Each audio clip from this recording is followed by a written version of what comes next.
Thank you very much, Honorable Speaker. Honorable Speaker. Mr. Speaker, he's occupying our space, Mr. Speaker. Why can they just move to their side?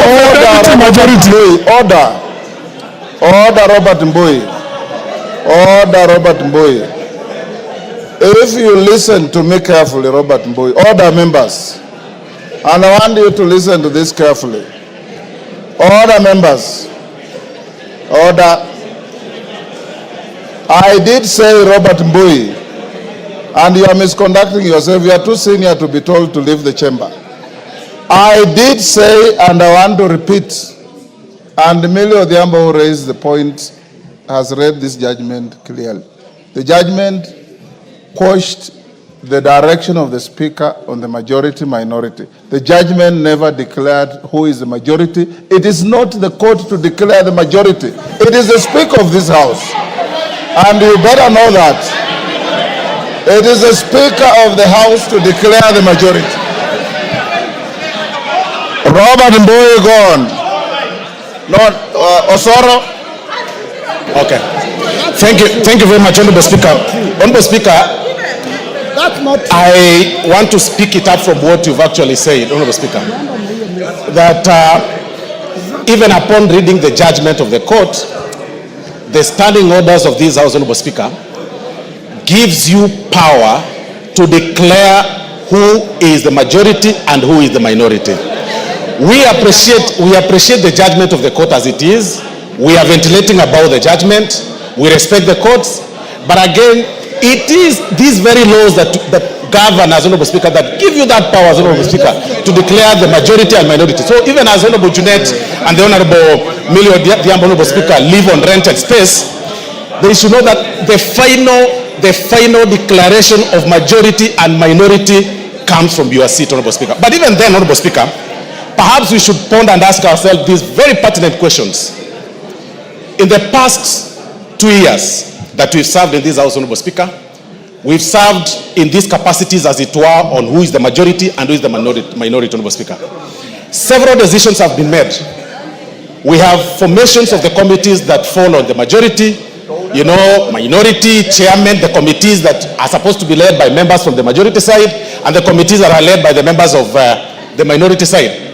Does it mean, Honorable Speaker, that every decision that has been passed by the committees, or any report that has been passed by the committee that falls on the minority, as it were then, and the majority, is it rendered mute as it is right now, Honorable Speaker? If going by the judgment, if we read on the judgment, like they want us to define it as it, just on plain paper, Honorable Speaker, that is question one. Question two that we should ask ourselves, Honorable Speaker. Right now, the selection panel, Honorable Speaker, of the IEBC that was nominated by both the minority parties or the Parliamentary Service Commission, that minority party brought the membership, the majority party brought the membership. The IEBC selection panel has already started working, Honorable Speaker, right now in terms of selecting the next commissioners. What then happens to them? What happened to that selection panel? Because they were appointed on the basis of the majority and the minority when the Parliamentary Service Commission submitted the names. Those are the questions we need to ask ourselves, Honorable Speaker.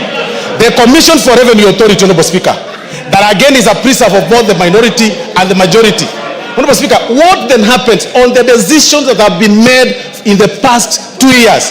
The allowances that have been paid, Honorable Speaker, the travel that have been made, everything that we've passed, Honorable Speaker, in this house. Those are the questions that we need to ask ourselves, because we are at the midterm of this Parliament, Honorable Speaker. Even as you retire to make this your ruling, Honorable Speaker, it is important for us, Honorable Speaker, to ask ourselves those very pertinent questions, because we shouldn't just be Okay. Thank you, Osoro. Give him a minute.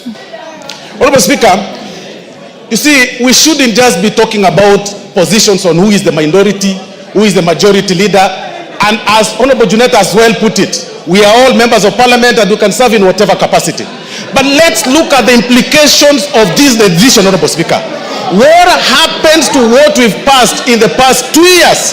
What happens to the right decisions that are leading this country in the past 2 years, Honorable Speaker? What happens to the IEBC selection panel? Those are the questions. Otherwise, I'll tell my colleagues, the Honorable Emilio Odhiambo, who is saying that she has added in her CV the position of the chief whip of the majority. She'll only do that, Honorable Speaker, in her dreams. It will not work. Thank you very much, Honorable Speaker. David Ocheng. Thank you so much, Mr. Speaker. Mr. Speaker,